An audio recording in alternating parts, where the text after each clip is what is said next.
Bonjour à tous, bienvenue pour une nouvelle vidéo. Pour cette nouvelle vidéo, j'ai décidé de vous faire des petits exercices de français. Donc ce sont des exercices de français niveau débutant pour vous permettre de progresser en français et de pratiquer la langue. Donc pour cela, j'ai choisi quelques exercices qui sont pas très compliqués.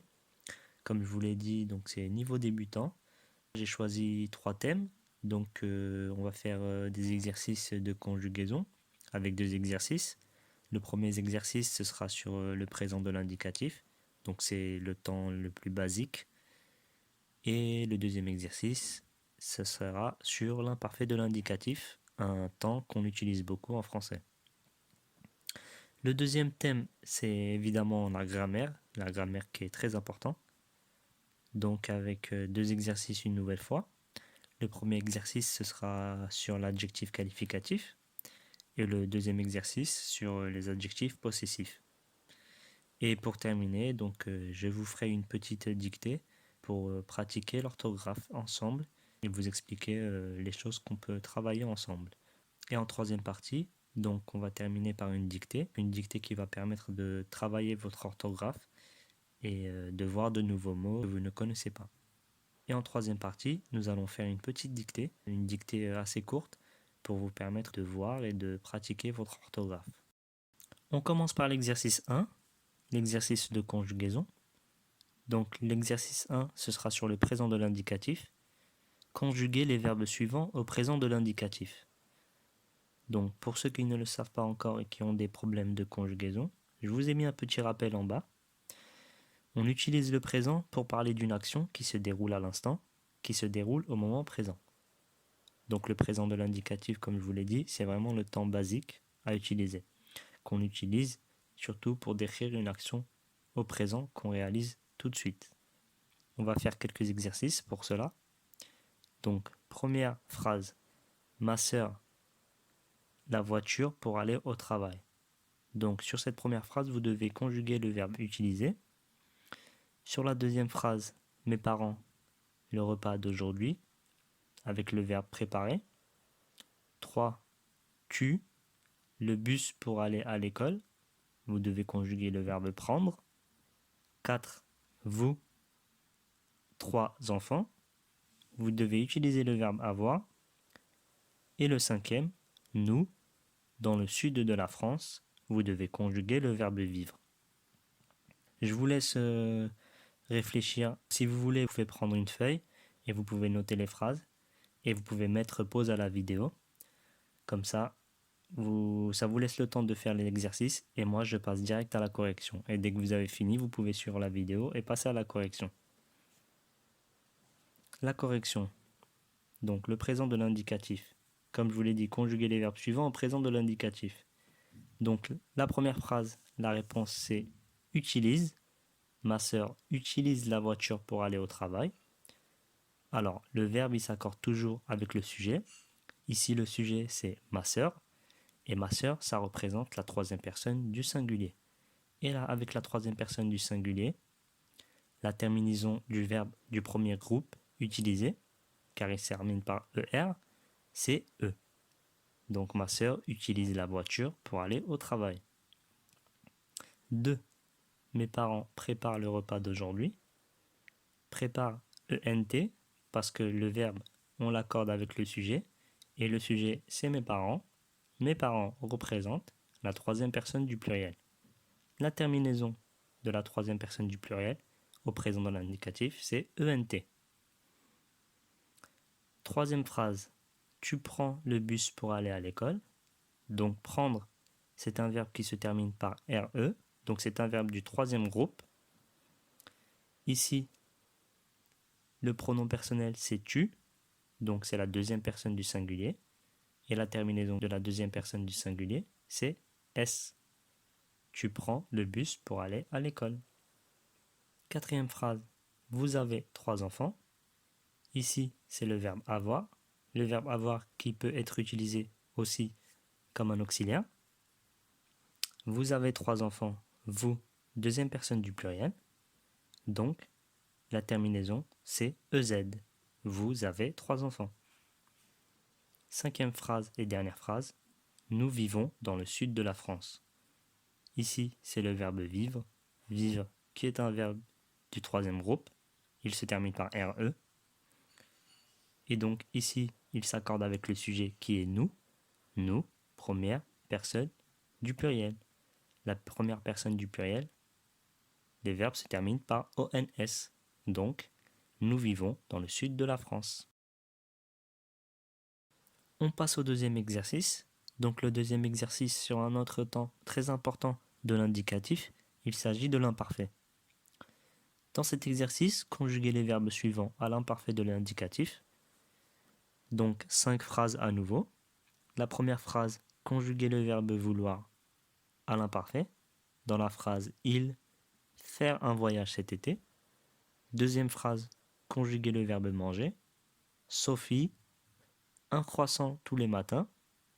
Troisième phrase, conjuguez le verbe regarder à l'imparfait avec le sujet je. La télévision chaque samedi. Quatrième phrase, vous, les cultures de ce pays avec le verbe aimer. Et la dernière phrase, nous, à l'heure au travail l'année dernière avec le verbe arriver. Un petit rappel une nouvelle fois concernant l'imparfait de l'indicatif. Donc c'est un temps qu'on utilise pour décrire une habitude et pour évoquer une situation du passé. Donc je vous laisse noter sur un petit papier ou de suivre avec moi en même temps si vous voulez. Et moi je passe tout de suite à la correction. La correction de l'exercice. Donc la première phrase, il fallait conjuguer le verbe vouloir comme ceci. Il voulait faire un voyage cet été. Car le sujet, c'est la troisième personne du pluriel. Et le verbe vouloir fait partie du deuxième groupe. Donc la terminaison AIENT. Il voulait faire un voyage cet été. Deuxième phrase. Sophie mangeait un croissant tous les matins. Le verbe manger, c'est un verbe du premier groupe. Sophie, qui représente la troisième personne du singulier. Et donc la terminaison, c'est AIT. Et attention, n'oubliez pas pour le verbe manger de mettre un E. Sinon, ça fait manguer et non manger. Donc le E est obligatoire et il est très important pour la prononciation de ce verbe. Sophie mangeait un croissant tous les matins. Troisième phrase, je regardais la télévision chaque samedi.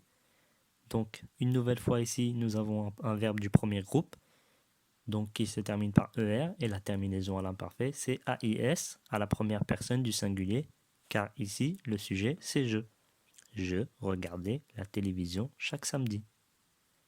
Quatrième phrase, vous aimiez les cultures de ce pays. Ici, le verbe aimer, encore un verbe du premier groupe, et la terminaison du verbe aimer à l'imparfait, c'est IEZ, car le sujet c'est vous, la deuxième personne du pluriel.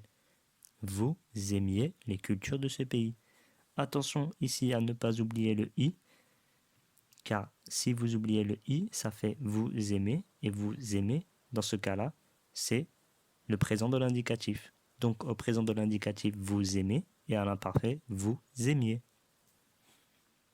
Cinquième et dernière phrase de cet exercice, nous arrivions à l'heure au travail l'année dernière. Arriver, encore une fois un verbe du premier groupe, donc qui se termine par ER, et le pronom personnel, c'est nous, première personne du pluriel. Donc la terminaison, c'est ion. Nous arrivions à l'heure au travail l'année dernière. Comme j'ai expliqué pour le verbe aimer, n'oubliez pas le i, car si vous ne mettez pas le i, ça fait nous arrivons. Nous arrivons, c'est du présent, mais pour faire l'imparfait, vous rajoutez le i. Nous arrivions à l'heure au travail l'année dernière. Après avoir vu la conjugaison, on va maintenant voir la grammaire. Donc pour cela, on va faire quelques petits exercices. J'ai choisi un premier exercice sur l'adjectif qualificatif. Donc je rappelle, l'adjectif qualificatif, c'est un adjectif qui qualifie le nom et qui s'accorde toujours en genre et en nombre. Exemple, une maison bleue. Comment elle est la maison? Elle est bleue. Donc bleu, adjectif qualificatif. Donc ici, la consigne, je vais vous demander d'écrire sous la bonne forme l'adjectif qualificatif des phrases suivantes. Donc j'ai choisi 5 phrases, comme précédemment. Première phrase, il y a beaucoup de maisons dans la ville de Chefchaouen au Maroc. Vous allez devoir m'accorder l'adjectif bleu. Deuxième phrase, cette fille est plus grand que son frère. Vous allez m'accorder l'adjectif grand. Troisième phrase, les élèves de cette année sont très petits. Vous allez m'accorder l'adjectif petit. Quatrième phrase, Sophie et Anissa sont très au jeu de cartes. Vous allez utiliser l'adjectif fort. Et la cinquième phrase, le nouveau bébé de ma tante est très beau. Ici, l'adjectif, c'est beau. Donc, comme je vous ai dit auparavant, donc vous pouvez prendre le temps de noter sur un papier. Pour cela, vous pouvez mettre pause à la vidéo et moi, je vais passer tout de suite à la correction. La correction de cet exercice. La première phrase, il y a beaucoup de maisons bleues dans la ville de Chefchaouen au Maroc. Donc bleu, comme je vous l'ai dit, l'adjectif s'accorde en genre et en nombre. Ici, bleu, ES, parce que maison, c'est au féminin. Et maison est aussi au pluriel. Donc on rajoute le S. Deuxième phrase, cette fille est plus grande que son frère.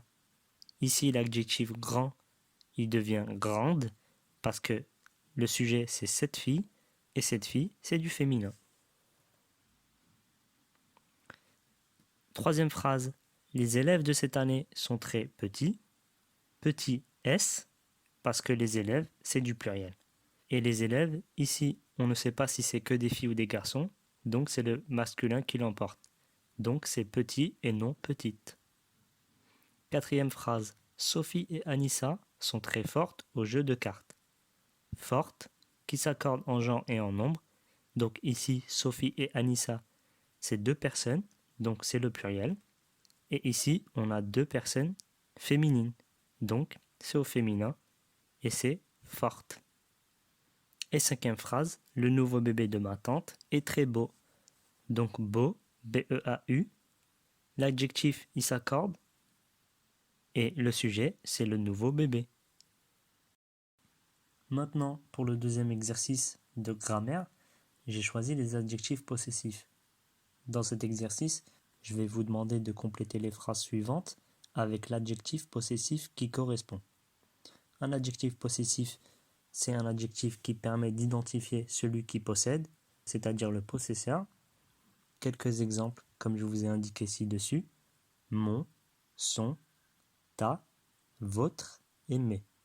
Donc, les adjectifs possessifs que j'ai indiqués, je vais vous demander de les compléter sur les phrases que j'ai indiquées ci-dessous. Chaque adjectif possessif correspond à un pronom personnel. Donc ici, comme on veut exprimer la possession, on doit utiliser des adjectifs possessifs. Comme la dernière fois, je vous laisse noter sur un papier ou mettre pause pour faire l'exercice. On va passer à la correction. Donc pour la première phrase, il fallait répondre votre, car c'est l'adjectif possessif votre qui correspond à la deuxième personne du pluriel. Donc, votre maison est face à la mer. La deuxième phrase, il fallait répondre son ami est d'origine italienne, car l'adjectif possessif son correspond à la troisième personne du singulier. Et comme ami est masculin, donc on doit utiliser son et pas ça. La troisième phrase, il faut utiliser l'adjectif possessif mon, car mon correspond à la première personne du singulier. Et comme le mot chien est masculin, c'est mon.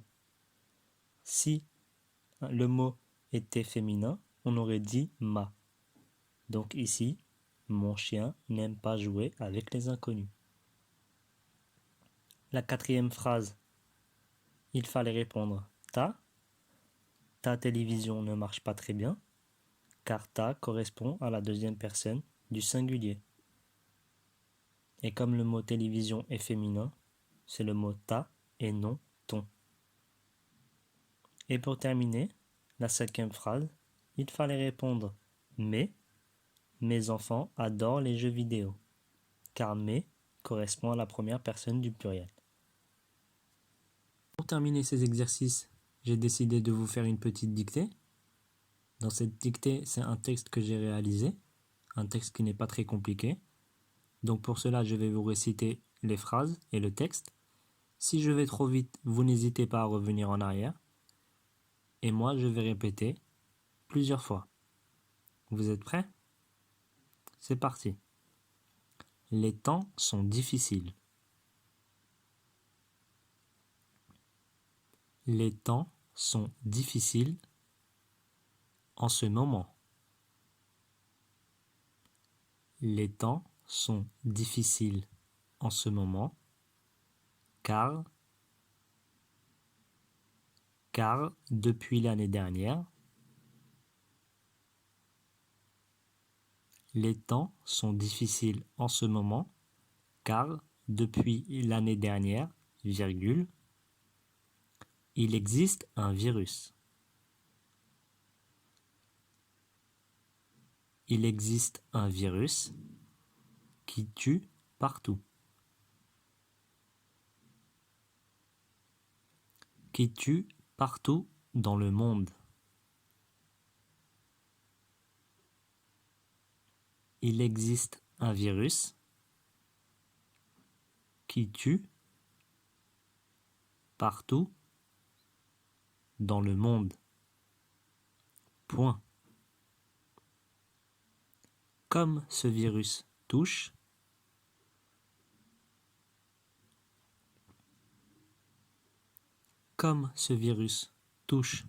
tous les pays,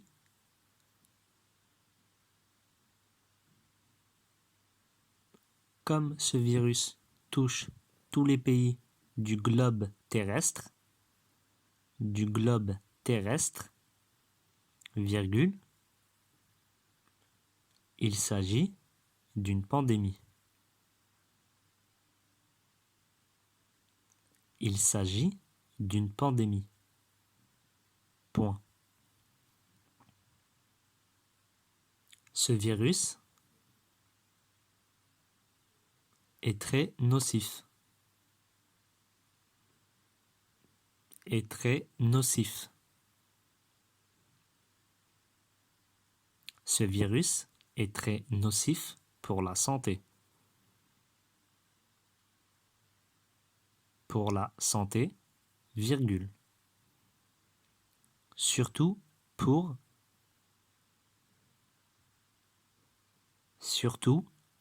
les plus fragiles. Surtout pour les plus fragiles. Comme les personnes âgées.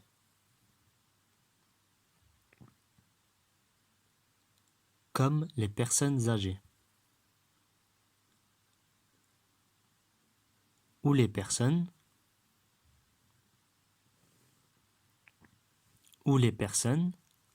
avec une santé fragile. Je répète cette phrase.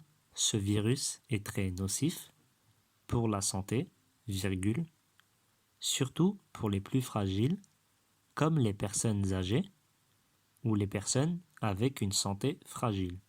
Point. De plus, virgule, ce virus impacte l'économie mondiale. Ce virus impacte l'économie mondiale. Parce qu'il y a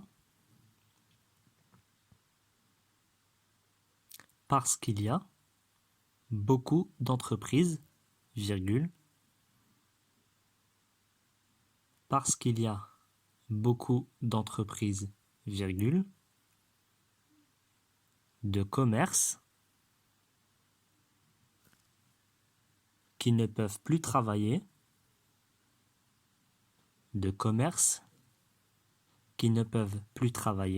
virgule, donc, virgule, ils ne gagnent plus d'argent. Donc, virgule, il ne gagne plus d'argent. Cette pandémie va encore durer longtemps. Cette pandémie va encore durer longtemps. Jusqu'à l'apparition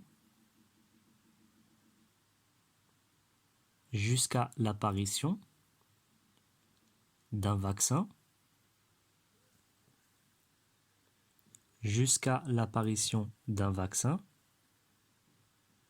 qui devrait être capable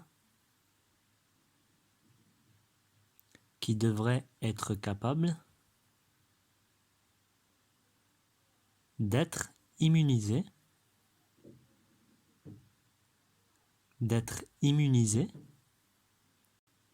contre ce virus mortel. Point final. Je répète le texte en entier avant de passer à la correction. Les temps sont difficiles en ce moment, car depuis l'année dernière, virgule, il existe un virus qui tue partout dans le monde. Point.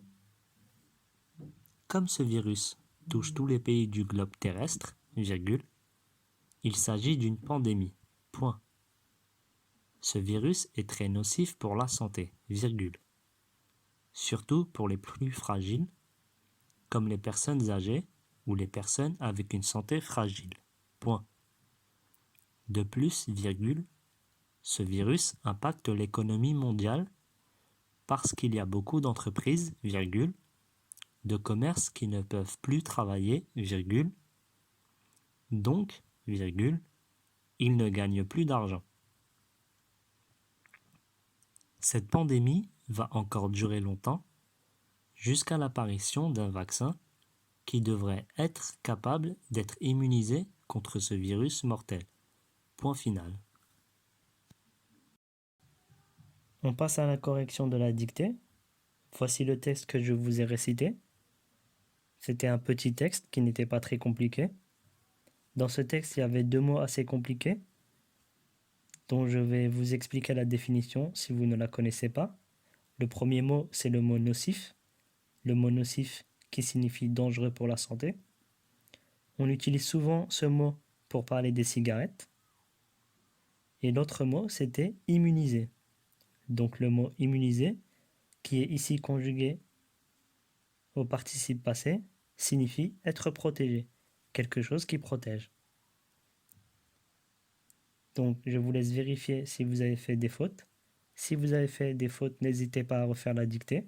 Elle est toujours disponible et n'hésitez pas à vous entraîner en faisant d'autres dictées, car les dictées permettent de progresser et d'améliorer votre orthographe. La vidéo est terminée. Merci de l'avoir suivie. J'espère qu'elle vous a plu. J'hésiterai pas à refaire une vidéo avec des exercices de français pour vous aider à progresser et à améliorer votre niveau de français. Si vous avez aimé cette vidéo, n'hésitez pas à liker, à vous abonner et à partager à vos amis ou aux personnes qui veulent progresser en français. On se retrouve une prochaine fois. Merci d'avoir suivi la vidéo. Au revoir.